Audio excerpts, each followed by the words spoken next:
ሰበር አስደንጋጭ አቡነ አብርሃም ጉዱን አፈረጡት። ማንንም ያልጠበቀው ክስተት። ጊዜው የኦሮሞ ነው። የአቡነ ሳይሮስ ቁጣ። ለነፍሴ ዋጋ እግሬ ነሽ፣ ለነፍሴ ዋጋ እግሬ ነሽ፣ ለነፍሴ ዋጋ እግሬ ነሽ፣ ለነፍሴ ዋጋ እግሬ ነሽ አባቴ ተክልዬ ሰላም ሰላም ውድ የዩቲዩብ ተመልካቾቼ፣ ዛሬም ደግሞ በዩቲዩብ ቪዲዮ ወደ እናንተ ተመልሼ መጥቻለሁ። ሁሌም እንደምታደርጉት ይሄ ቪዲዮ ይሄ መረጃ ለብዙ ሰዎች እንዲደርስ ላይክ እና ሼር በማድረግ እንጀምሩት በሉል እግዚአብሔር ስም እንጠይቃለን። ወቅታዊና አዳዲስ መረጃዎችን ዛሬም ስለ ቅድስት ቤተክርስቲያናችን ይዘንላችሁ መጥተናል። ሰብስክራይብ ያደረጋችሁ የደወል ምልክቱን ጫናችሁ አበረታቱን። ቀጥታ ወደ መጀመሪያ ቪዲዮአችን እንለፍ። አንገታችሁ ላይ ማተብ ያረጋችሁ ባለ ማተቦች እስቲ ዛሬ አንድ ምርቃት ልመርቃችሁ፣ አሜን በሉ። መድኃኒዓለም ካለቀሳችሁበት ቦታ ሳቃችሁ እንዲሰማ ያርግላችሁ። ጸሎታችሁ ሰምሮ ለማመስገን ያብቃችሁ። የድንግል ማርያም ልጅ ሆነው ኢየሱስ ክርስቶስ የልባችሁ መሻት ሁሉ ይፈጽምላችሁ። እስቲ ኮሜንት ላይ እየገባችሁ አሜን አሜን አሜን በሉ። አሜን ያለ ሰው ይሁንለት፣ ይደረግለት። ወዳችኋለሁ። ኮፒ ሊንክ ሼር ይደረግ። አሜን አሜን አሜን እያላችሁ ኮሜንቱን አጥልቅልቁት። አሜን ያሉ ሰዎች አሁኑኑ ይሁንላቸው፣ ይደረግላቸው። የጠሩ ልጆች ሁሌም እንደምናደርገው ቪዲዮአችንን በምርቃት ጀምረናል ማለት ነው። ሰማያዊ ኪዳነ ምሕረት ጸሎታችሁን ትስማችሁ። ከነፋስ የሚቀድመው ቅዱስ ገብርኤል በሕይወታችሁ በኑሯችሁ ሁላ ይደብላችሁ። ጻድቁ አቡነ ተክለ ሃይማኖት ጽናትን በሃይማኖታችሁ እንድትጸኑ ያድርጋችሁ። የሰማዕቱ የቅዱስ ጊዮርጊስ የሰማዕቱ የቅዱስ እስጢፋኖስ ረድኤታቸው በረከታቸው ይደርብን። የልጅያን ልቦና የከፈተው መድኃኔዓለም የሁላችንንም ልቦና ይክፈተው። እማምላክ ወላዲተ አምላክ የግሸኗ ማርያም ሁላችንም ጓዳ ትንጎዳጎድ። ትልቅ ምርቃት ነውና አሜን አሜን አሜን እያላችሁ ጻፉ። አሜን ያሉ ሰዎች አሁኑኑ በሕይወታቸው ይሁንላቸው፣ ይደረግላቸው ለማለት ፈልጋለሁ። እንግዲህ ወደ ቀጣዩ መረጃ ሳልፍ ከምድረ ከብዳቦ የተሰማ መረጃ አለ ማለት ነው። እስቲ ወደሱ መረጃ እንሂድ። ጻድቁን ነው የምላችሁ። ዛሬ ምድረ ከብዳቦ ነው የምገኘው። ለምን እንደምትሰላችሁ ግራ ይገባኛል። ለጥሩ ስራ ለምን ኮፒ ሊንክ ሼር ሪፖስት እንደማይደረግ አይገባኝም። ይሄን ቪዲዮ ባለማህተብ ከሆናችሁ አብሳችሁ ኮፒ ሊንክ ሼር ሪፖስት በማድረግ ለዓለም ለኦርቶዶክሲያን አድርሱልኝ። ዛሬ ከአዲስ አበባ 105 ኪሎ ሜትር ተግዘን ምድረ ከብዳቦ ገብረ መንፈስ ቅዱስ ነው የምንገኘው። ለምን ካላችሁኝ ግን ምክንያቱም እስቲ ተከተሉኝ። የተዋሕዶ ልጆች ነጠላ ባረጉና ማህተብ ባሰሩ ኦርቶዶክሲያኖች መታከም ምን ያህል መታደል ነው። የተዋሕዶ ልጆች ዛሬ የምገኘው ምድረ ከብዳቦ ገብረ መንፈስ ቅዱስ መካከለኛ ክሊኒክ ነው። የተዋሕዶ ልጆች ሁላችሁም እንኳን ደስ ያላችሁ። ለቤተክርስቲያን ሰበር የሚባል መረጃ ተገኝቷልና ሁላችሁም እንኳን ደስ ያላችሁ ለማለት ፈልጋለሁ። አባቶቻችን የራሳቸውን ግዴታ ይሄን የምትመለከቱትን ክሊኒክ በመስራት ግዴታቸውን ተወጥቷል። የኛ ግዴታ ደግሞ ይሄን ክሊኒክ ወደ ጠቅላላ ሆስፒታል የመቀየር ግዴታ አለብን። ጳጳሳትም ጭምር መጥተው የሚታከሙበትን እድል ለመፍጠር የተዋሕዶ ልጆች የታች በምታገኙት አካውንት እያስገባችሁ የበኩላችሁን አስተዋጽኦ እንድታደርጉ በሉል እግዚአብሔር ስም ጠይቃችኋለሁ። ሁላችሁንም ወዳችኋለሁ። ይሄን ቪዲዮ አብሳችሁ ኮፒ ሊንክ ሼር ሪፖስት እያደረጋችሁ ለዓለም አድርሱልን። እንኳን ደስ ያላችሁ። ሰበር የሚባል የደስታ ዜናን ከምድረ ከብዳቦ ገብረ መንፈስ ቅዱስ አባቶች ሰምተናል ማለት ነው። እኔም ቦታው ድረስ ተገኝቼ ሄጄ ያየሁት ነገር ነው። አባቶቻችን እንግዲህ ምርጡን ክሊኒክ አስመረቀውልናል ማለት ነው። ቤተክርስቲያን እስከመች ድረስ ነው ጥላን ዘግዝቃም ለምነው ብለው እንግዲህ ይሄ መሰለ ክሊኒክ ገንብተውልናል። ይሄን ወደ ጠቅላላ ሆስፒታል የማሳደግ ግዴታ ደግሞ የኛ ግዴታ ነው። ጳጳሳትም ጭምር እየሄዱ የሚታከሙበትን እድል ለመፍጠር ማለት ነው። የተዋሕዶ ልጆች የደስታ ዜና ነው። እንኳን ደስ ያላችሁ፣ እንኳን ደስ አለን ለማለት ፈልጋለሁ። ነጠላ በሚያደርጉና ማህተብ ባሰሩ ሐኪሞች መታከም በእውነት ማርያምን ነው የምላችሁ መታደል ነው። ይሄ ለቅድስት ቤተክርስቲያን ከደስታም በላይ ደስታ ነው ማለት ነው። እስቲ ወደ ቀጣዩ መረጃ እንለፍ። ከ5 ኪሎ እየተሰማ እየወጡ ያሉ መረጃዎች አሉ። አቡነ ሳይሮስ እየበጠበጡ እንደሆነ እየተመለከትን እንገኛለን። ከአቡነ አብርሃም ጋር ሰጣ ገባ ውስጥ እየገቡ እንደሆነ ተመልክተናል ማለት ነው። እስቲ ቪዲዮዎች አሉ። ትናንት ምህላ ጉባኤው ተጀምሯል። እስቲ ወደ ቪዲዮ ቅድሚያ በማስደመጥ እንጀምራለን። የአቡነ ሳይሮስና የብፁዕ አቡነ አብርሃም ጉዳይ ተካረዋል። ብፁዕ አቡነ አብርሃም የመንበረ ፓትርያርክ ጠቅላይ ቤተ ክህነት ዋና ስራ አስኪያጅ ቦታቸውን ይዘው ሳለ በአሁኑ በቅዱስ ሲኖዶስ ምልአተ ጉባኤም የጠቅላይ ስራ አስኪያጁና የቅዱስ ሲኖዶስ ጸሐፊዎች ቦታ የሊቃነ ጳጳሱ ስፍራ በሌሎች ጳጳሳት እንደሚተካ ይታወቃል። ይህን ተከትሎ አቡነ ሳይሮስ የአቡነ አብርሃምን ቦታ ለመተካት ከፍተኛ ትግል እየታገሉ እንደሆነ ታወቀ። በደረሰን መረጃ መሰረትም ለእጩ ፓትርያርክ አባ ሳይሮስ አሳፋሪ ፕሮፓጋንዳዎችን እየሰራችሁ ነው፣ ይህ አግባብነት የሌለው ነው በማለት በኢትዮጵያ ኦርቶዶክስ ተዋሕዶ ቤተክርስቲያን ሕዝብ ግንኙነት ላይ ቅሬታ እየቀረበ ይገኛል። ቅሬታው ደግሞ አቡነ ሳይሮስን ለማሞካሸት በሚመስል ሁኔታ የብፁዕ አቡነ ሳይሮስ ትሩፋት በሸገር ሀገረ ስብከት በሚል በአንድ ዓመት የሰሩት ስኬት በማለት እጅግ ብዙ የምርጫ ቅስቀሳ የሚመስሉ ጋጋታዎችን መጻፋቸውን ተከትሎ ነው የኢትዮጵያ ኦርቶዶክስ ተዋሕዶ ቤተክርስቲያን ሕዝብ ግንኙነት ከፍተኛ ቅራኔና ቅሬታ የቀረበበት የሚገኘው። በዛሬ መረጃችን ይህንን አስመልክተን በስፋት እናቀርብላችኋለን። እጩ ፓትርያርክ ካልሆንክ የሚሉት አቡነ ሳይሮስም ሌላ ጉድ ይዘው ሊመጡ ይችላሉ የሚሉ ኦርቶዶክሳዊ ቁጣዎችንም የቀሰቀሱ የሚገኙ ሐሳቦችን በእጃችን ገብቷል። እሱንም እናስደምጣችኋለን። እናት በገዛ ልጆቿ ስትሰቃይና ስትንገላታ እንደማየት እጅግ የሚያሳዝን ነገር የለም ሲሉ ብፁዕ ቅዱስ አቡነ ማትያስ ቀዳማዊ ፓትርያርክ ርዕሰ ሊቃነ ጳጳሳት ዘኢትዮጵያ ሊቀ ጳጳስ ዘአክሱም ወዕጨጌ ዘመንበረ ተክለ ሃይማኖት ተናገሩ። የቅዱስ ሲኖዶስ ምልዓተ ጉባኤ 7 አባላት ያሉት የአጀንዳ አርቃቂ ኮሚቴ አባላትን በዛሬው ዕለት ሰይሟል።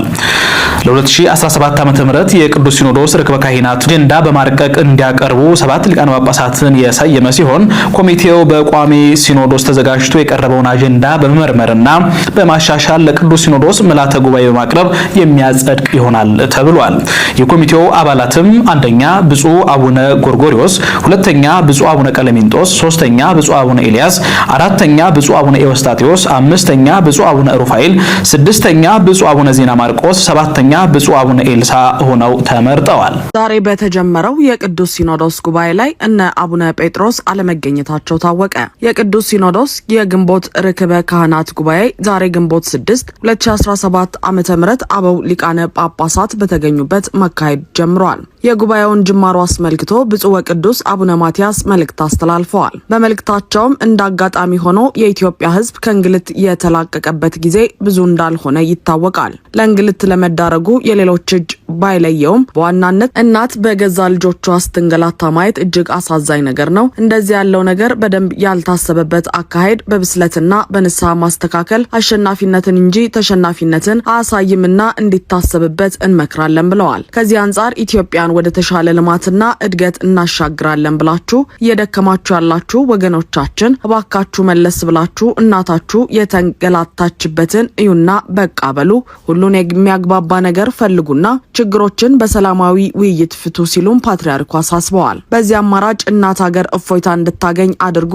ይህንም ለውድ እናት የሚደረግ ካሳ አድርጋችሁ ውሰዱት። የቤተ ክርስቲያናችን ወቅታዊ መልእክትና ጥሪም ይህ ነው ብለዋል። ዛሬ በተጀመረው የቅዱስ ሲኖዶሱ ጉባኤ ላይ የአብይ መንግስት ሆደ ሰፊ ነኝ በሚል ስላቅ ጥሪ ያደረገላቸው ጳጳሳት ማለትም አቡነ ጴጥሮስን ጨምሮ ሌሎች አባቶች አልተገኙም። ዛሬ የተጀመረው የቅዱስ ሲኖዶስ ጉባኤ ሲጠናቀቅ የቅዱስ ሲኖዶስ ዋና ጸሐፊነትና የጠቅላይ ቤተ ክህነት ዋና ስራ አስኪያጅነት ቦታ ላይ አዲስ ሹመት እንደሚሰጥ ይታወቃል። እንግዲህ ቪዲዮ እንደተመለከታችሁ ነው ከወደ 5 ኪሎ የምንሰማው መረጃ በጣም የሚያሳዝን መረጃ ነው ማለት ነው። እግዚአብሔር አምላክ የሁሉንም ልቦና ይመልሰው ለማለት ፈልጋለሁ። አሁንም እንግዲህ ከ3 ዓመት በፊት አቡነ ሳይሮስ ያደረጉትን መቼም አንረሳውም፣ አንዘነጋውም። እነዛ የሻሸመኔ ሰማዕታት በግፍ የተጨፈጨፉት የሞቱት እስከ ጥግ ድረስ ስለ ሃይማኖታቸው የታመኑት ወንድሞቻችንን አንረሳቸውም፣ አንዘነጋቸውም። እናቶቻቸው፣ አባቶቻቸው፣ እህቶቻቸው፣ ወንድሞቻቸው ዛሬም በር ዘግተው እያለቀሱ ይገኛሉ። ሳይሮስ ግን አሁን መጥቶ እንግዲህ ሌላ ድርጊቶችን ለማድረግ ቅዱስ ቤተክርስቲያን ላይ እየሞከረ ይገኛል። እግዚአብሔር አምላክ የሊዲያ ልቦና የከፈተው መድኃኒዓለም የሱንም ልቦና ይክፈተው ለማለት ፈልጋለሁ። እንደዚህ ለዘራቸው፣ ለፖለቲካቸው፣ ለገንዘብ የቆሙ አባቶች አሉ። እንደዛም ሆኖ ደግሞ ለቅዱስ ቤተክርስቲያን አማኞች ለሆነች ቅዱስ ቤተክርስቲያን የሚታመኑ እስከ ደም ድረስ መስዋዕትነት የሚሰጡ ቅዱስ ቤተክርስቲያን የደም ስራቸው የሆኑ አባቶች እንዳሉ ነው። እንደነዚህ አይነትም ደግሞ ስግብግብ አባቶች እንዳሉ እየተመለከትን እንገኛለን። እንግዲህ እግዚአብሔር አምላክ አለንጋውን አንስቶ እነዚህ ሰዎች ይወስጣቸው ለማለት እፈልጋለሁ ማለት ነው። ወደ ቀጣዩ መረጃ ሰልፍ እንግዲህ አማኔት የሆነችን ቅድስት ቤተክርስቲያናችን እንደዚሁም እናታችን ቅድስት ድንግል ማርያምን ከቀን ወደ ቀን እየተባባሰ የመጣ የፕሮቴስታንቶች ስድብ አለና ለሱ መልስ ተሰጥቷል። ቪዲዮ አለ፣ እሱን ተመልክተን እንመለስ። እንዲህ ማርያም ቀን ወጣላት እናንተዬ ባልሰራና ባለቅ ደስ ባለኝ። ነገር ግን እንዲህ አይነት ባለጌ እንዲህ አይነት ነውረኛ ገመድ አፍ ግን ቤተክርስቲያኗን ሲረግማትና ሲሰድባት ሲውል ሊያውም ደም ስራችን የሆነች ወላዲተ አምላክን ሲሰድባትና ሲያንቋሽሻት ሲያጥላላት ግን ይህንን ቪዲዮ አለመስራት አልቻልኩም። ይህ ሕፃን ልጅ የፓስተሮቹ ግልገል እነሱን ለማስደሰት ዛሬ አረ ወላዲታ አምላክ በእኛ ትውልድ እቺን ቤተክርስቲያን አጥንታቸውን ከስክሰው ደማቸውን አፈሰው እዚህ አድርሰዋታል። በእኛ ትውልድ ደግሞ በፍጹም ልትሰደብና ልትረገም አይገባም። ይሄንን ቪዲዮ የምሰራው ለእንደዚህ አይነት ሕፃን ልጅ አይደለም። ይሄ ልጅ ከኩርኩምና ከጥፊ እንደማያልፍ አውቃለሁ። ነገር ግን ሐዋሳ ከተማ የምትኖሩ ባለማተብ ኦርቶዶክሳውያን ወላጅ እናታችሁ ስትሰደብ፣ ወላጅ እናታችሁ ስትገፋ ዝም እንደማትሉት ሁሉ ሰማያዊት የሆነች ኦርቶዶክሳዊት ቤተክርስቲያን እንዲሁም ከቆማችሁባት ምድር በላይ የምታምኗት የምትወዷት ወላዲተ አምላክ ስትሰደብ ለምንድነው ቤቱን አንኳኩታችሁ ሄዳችሁ የማትመክሩት? ለምንድነው ዝም የምትሉት? ለምን? ይሄንን ቪዲዮ የምሰራው ለእናንተ ሐዋሳ ከተማ ለምትገኙ ኦርቶዶክሳውያን ባለማዕተቦች ነው። ምከሩት፣ ንገሩት፣ እንደሚቆጫችሁ እንደሚያገባችሁ ንገሩት። እንዴ አረ የአባቶቻችን አጽማቸው ሾክ ሆኖ ይወጋናል። እግዚአብሔርን ነውር ነው፣ ኃጢአት ነው፣ ወንጀል ነው ዝም ማለት። ለዚህ ልጅ ሕግ ሲኖዶስ አረ ቤተ ክህነት አንልም። መንገድ እየሄድኩኝ ዳር ላይ መኪናውን አቁሜ ነው ይሄን ቪዲዮ የምሰራው። አሁን ነው ይሄ ቪዲዮ የደረሰኝ። ቤተ ክርስቲያኗ የጥንቆላ አምልኮትን እንደምታደርግ ወላዲተ አምላክን በዚህ ልክ እየናቀ ይሄንን ቪዲዮ ስሙት። ይሄንን ቪዲዮ ኮሜንት ግቡና ታድለሽ ማርያም ብላችሁ ጻፉልኝ ቶሎ። ማርያም ቀን ወጣላት እናንተዬ። ኢየሱስ በሷ ባይወለድ ኖሮ የሁሉ ሰው ግን ማርያምን ያውቃት ነበር? አያውቃትም፣ በጭራሽ አያውቃትም። ግንቦት አንድ ማለት ሰይጣን የሰዎችን ደም ለመጠጣት የሚወጣበት ቀን እንደሆነ ግን ታውቃላችሁ? ዓመት ውስጥ ካሉ ወራቶች በሙሉ ሰይጣን በከባዱ የሚሰራው በግንቦት ወር ላይ ነው። እናንተ በሌላ አካባቢ የምትገኙ ኦርቶዶክሳውያን ባለማዕተቦች የዚች ቤተክርስቲያን መገፋት፣ መሰደብ ያንገበግበኛል የሚል ለሐዋሳ ከተማ ኦርቶዶክሳውያን አድርሱልኝ። ሼር እያደረግ ኮፒ ሊንክ እያደረግ ሪፖስት እያደረግ አድርስልኝ። ቪዲዮን እንግዲህ እንደተመለከታችሁ ነው። ይሄ እንግዲህ ሕፃን የሆነ ጨቅላ የሆነ ልጅ እንግዲህ አሁንም ከእናታችን ከቅድስት ድንግል ማርያም እንደዚሁም ከቤተክርስቲያናችን ራስ ሊወርዱ አልቻሉም። በጣም የሚያሳፍር ተግባር ነው ይሄ ነገር በእኛ ዘመን መሆኑ። ማምላክ ወላዲተ አምላክ ምስክሬ ነው። በእኛ ዘመን መሆኑ ይሄ ነገር በጣም የሚያሳፍር ተግባር ነው። ወንድሜ እንዳለው እንግዲህ ቤቱን አንኳኩቶ ይህ ልጅ መምከር መገሰጽ ያስፈልጋል ኦርቶዶክሲያኖች ለማለት እፈልጋለሁ። ትንሽ እያፈነገጠ የመጣ ልጅ ነው ማለት ነው። እስቲ ወደ ቀጣዩ መረጃ ሳልፍ አሁንም እንግዲህ አመጹ ሰልፉ እንደቀጠለ ነው ማለት ነው። ዶክተሮች ዛሬም የሕክምና ቦታቸውን ጥለው ወጥተዋል። መምህራንም ተጨምረውበታል። ይሄ ነገር ራስ ምታት ሆኗል ማለት ነው። ለሀገራችን ከባድ የሚባል መረጃ ነው ማለት ነው። እስቲ ቪዲዮ አለ፣ እሱን ቪዲዮ ተመልክተን እንመለስ። በአዲስ አበባ ጥቁር አንበሳ ስፔሻላይዝድ ሆስፒታል የጤና ባለሙያዎች ሰልፍ አካሄዱ። በኢትዮጵያ ውስጥ ካሉት የመንግስት የሕክምና ማዕከላት መካከል አንዱና ትልቁ በሆነው በጥቁር አንበሳ ስፔሻላይዝድ ሆስፒታል የሚሰሩ የጤና ባለሙያዎች በመላ ሀገሪቱ ያሉ የጤና ባለሙያዎች የተሻለ ደሞዝ፣ ጥቅማ ጥቅሞችና የስራ ሁኔታዎችን በመጠየቅ ነገ ማክሰኞ ግንቦት 5 2017 ዓ.ም ሊያደርጉት ባቀዱት ሀገር አቀፍ የስራ ማቆም አድማ ዋዜማ ዛሬ ሰኞ ማለዳ ላይ ቅድመ የስራ ማቆም አድማ ሰልፍ አካሂደዋል። ሆስፒታሉ ቅጥር ግቢ ውስጥ በተካሄደው በዚህ ሰልፍ ላይ የታደሙት የጤና ባለሙያዎቹ ጤናማ ዜጎች ጠንካራ ኢኮኖሚ ይገነባሉ፣ ህይወትን እናድናለን፣ የቤት ኪራያችንን ግን መክፈል አልቻልንምና የጤና ሰራተኞች ላይ የሚደረጉ ትንኮሳዎች ይቁሙ፣ ጥበቃ ይገባናል የሚሉና ሌሎች መልእክቶችን ይዘው ታይተዋል። በሳምንቱ መጨረሻ ላይ ደግሞ በአማራ ክልል በደብረ ታቦር፣ አዲስ አበባ በአንዳንድ አካባቢዎች መደበኛ መከላከያና የሪፐብሊካን ሰራዊት አባላት በብዛት የሚታዩበት ሁኔታ ነዋሪውን ግራ እንዳጋባው ተገለጸ። የመንግስትና የግል ባንኮች በፌዴራል ፖሊስ ጥበቃ ሊደረግላቸው መታቀዱንም ያገኘነው መረጃ ያመለክታል። በቦሌ አውሮፕላን ማረፊያም በመከላከያ ሚኒስቴር እንዲሁም በአንዳንድ የፌዴራል የጸጥታ ተቋማት ህንጻዎች አካባቢ ከወትሮው ለየት ያለ ወታደራዊ እንቅስቃሴ እንደሚታይ የገለጹት የአንከር ሚዲያ ምንጮች ምክንያቱ በግልጽ እንደማይታወቅ ይናገራሉ። እንግዲህ ዶክተሮቹ አሁንም እርቦናል እያሉ ነው። መምህራንም ተጨምረዋል። እርቦናል፣ ምግብ ያስፈልገናል ብለው አድማው እንግዲህ እንደቀጠለ ነው ማለት ነው። ይሄ አድማ ወደ ታክሲ ሹፌሮች እንዳይዞር እየተፈራ ይገኛል። የቤንዚን ጭማሪን አስመልክቶ ማለት ነው። እግዚአብሔር አምላክ የሀገራችንን ሰላም ያምጣልን፣ መሃሏን ገነት ዳሯን እሳት አድርጎ ይጠብቅልን ለማለት እፈልጋለሁ። እስቲ ወደ ቀጣዩ መረጃ እንለፍ። ደስ የሚል ዜና ከወደ አዳማ ተሰምቷል ማለት ነው። የመጨረሻ ቪዲዮ ነው። እስከ መጨረሻው ድረስ ተመልከቱ።